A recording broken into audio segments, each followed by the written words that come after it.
Hi, I'm Lynette and welcome. Today I'm going to be showing you a tutorial on this eye look right here, created using the Sigma Untamed palette.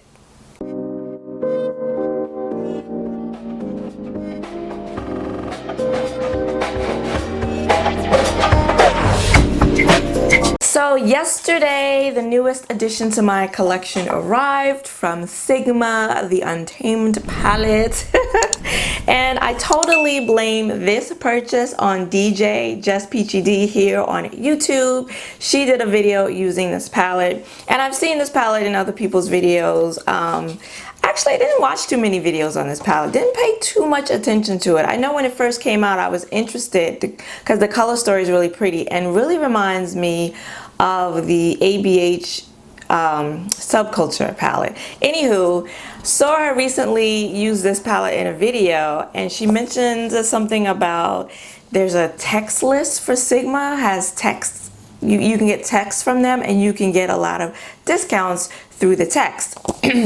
So, and she bought hers, I forget, she bought hers for a nice deep discount, I think. So I was like, oh, let me go check out what this is about. So for signing up with your email, giving Sigma your email address, you immediately get 30% off. That was problem number one. Usually when I do that, give my emails, they tell you they're gonna give you a discount, and then sometimes I never get it, and usually it's like a day or two later. No, Sigma gave it to me right away, like right there at the time that I was online, and they were like, use your code. And I'm like, oh my god, if I don't use it today, am I gonna lose it?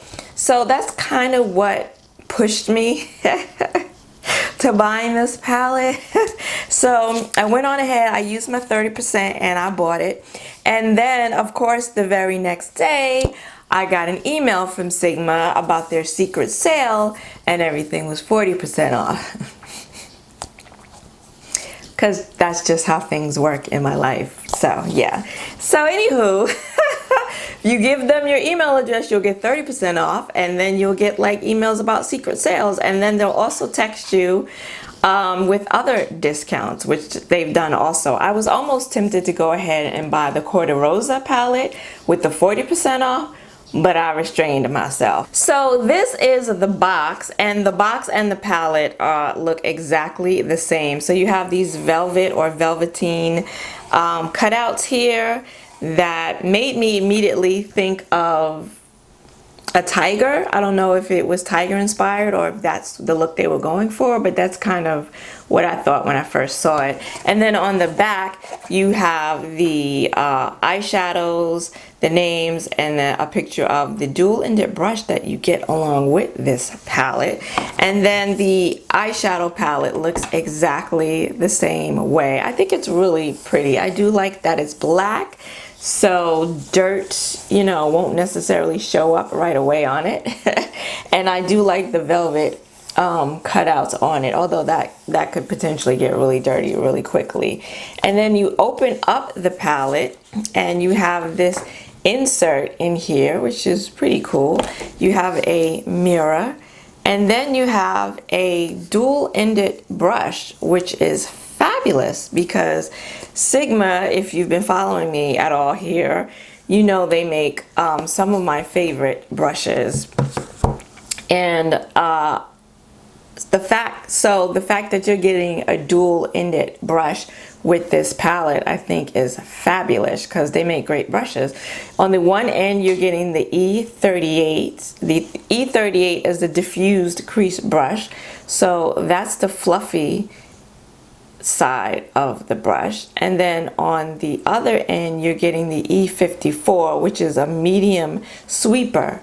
Now I have an E38, which is the brush that I started off the tutorial with. I don't have the E54 sweeper, but the E38 is actually my favorite Sigma eyeshadow brush. It used to be the E40, but after I used this one for the first time, not this one, but one that I have, I like this one a little better. So it is great for the crease. Now I didn't use this brush today because I just didn't want to get it dirty, really. That's really the only reason. But I did use an E38 brush to do my look today. So you'll get to see that brush in action. And then you have 14 eyeshadows in the palette. Now I'm going to say that 7 of them are mattes and 2 of them are satin, and then you have 5 shimmer metallic shadows.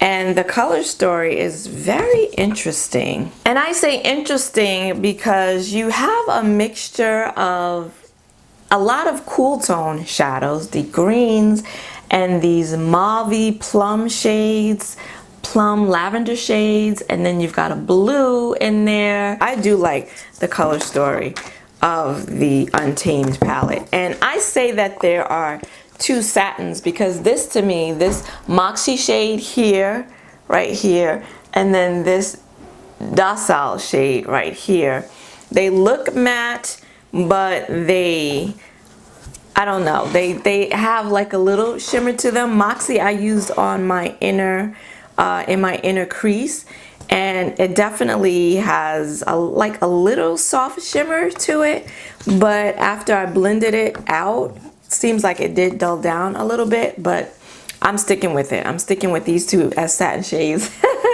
and the rest as mattes. They all swatched really nicely. The metallic shimmer shadows, the matte shadows, the matte and the satin, they all feel really soft. They feel really smooth. They all swatched very smoothly onto the skin. So I was encouraged by the swatches. And yeah, so this, I've actually used Sigma shadows before, only one time before. In an order, I had gotten like a card with shadows, a sample of eyeshadows, and I used them, and they were really easy to use, and they were pigmented, and they blended really nicely. But then, like within an hour or 2, they all faded. All the shadows faded on my eye. So because of that, I've been really hesitant to purchase any more Sigma shadows or any of their eyeshadow palettes. The Corda Rosa is a palette that I've been interested in since it launched, but hesitant, even though it's gotten really good reviews. And now this palette, I just went on ahead and took the plunge because the discount and the color story was interesting enough and different enough, in my opinion, for me to go ahead and try it. So I will be telling you what I think about the formula and what I think about this palette after using it for the first time today, after the tutorial. So if you're interested in hearing my first impressions, then please hang out after the tutorial. That's hard to say for some reason. And I will share them with you. Now, in the meantime, if you would like to see how I created this look today using the Sigma Untamed palette, then keep on watching. Starting off today's look with the Urban Decay Primer Potion. This is the anti-aging. And with my experience with Sigma shadows in the past, I wanted to use a primer that I know is really good, that I know is going to really grip the shadows onto the skin, because I wanted to give them the best chance possible to work and to not fade over the course of the day. Now I'm going in with Loyal, and this is a Sigma 38 brush. This is the one end of the dual-ended brush that you get in the palette. And I'm placing this shade there. I got it up a little higher than I wanted it to go, so just wipe that right on off. And I'm placing this in the crease because that's where I want it, primarily just in the crease. And as you can see, it goes on right there. You can see it goes on a lighter, like a light beige. And then when I blended it in, it just turned really dark, which I was not expecting. At the end, it turned out fine, but definitely a lot darker on my skin than it is in the pan. Now I'm going in with Instinct, and I'm taking this on another pointed Sigma brush, and I'm going to place that above that first eyeshadow because I want to blend out the edge of it.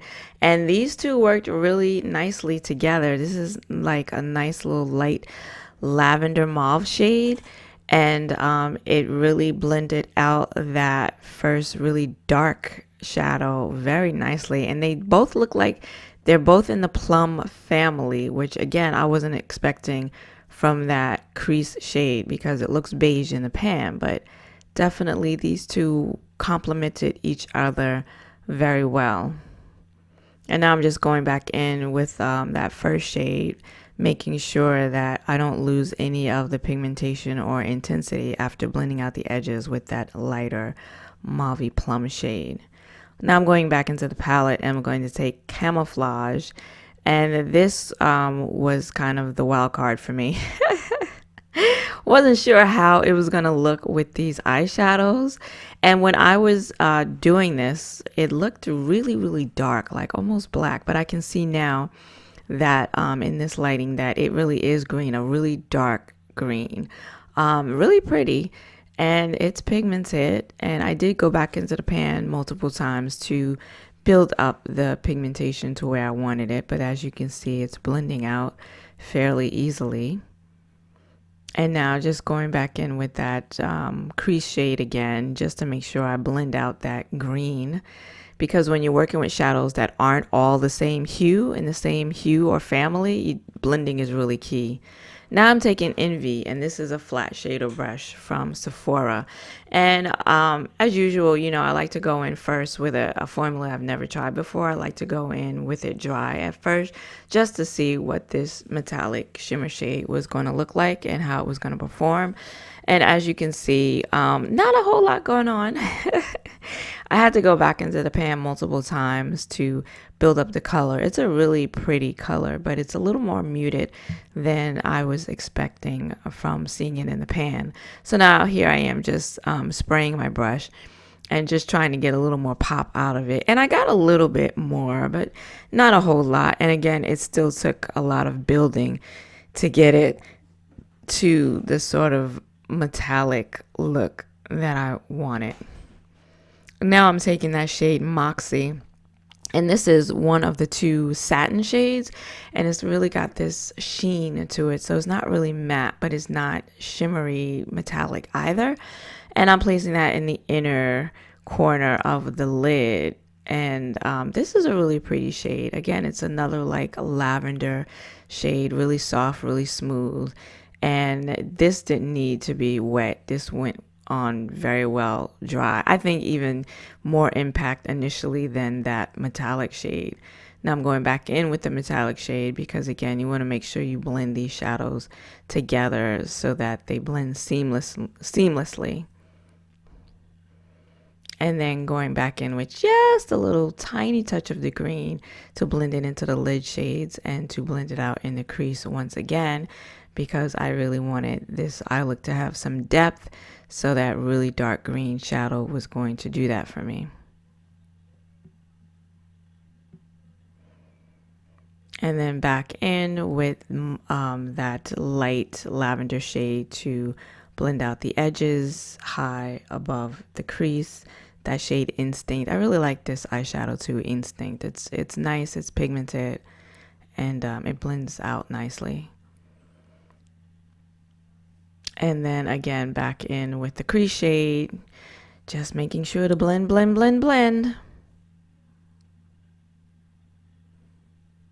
Now I'm taking this color Docile, and that's the other satin shadow in this palette. And it's kind of a bone shade, and I was trying to go in really lightly because it looked kind of white. And I didn't want to brighten up my under eye that much. So I'm trying to go in really lightly with it and really blending it. And now I'm going in with this Sephora Crayon Contour pencil in number 38. I really wanted a mossy green liner, but come to find out, I don't have one. So I'm going to have to get one and add it to my collection because it would have been perfect for this look. But I'm going in with that. It's sort of a gray taupe shade. That really went well with the look.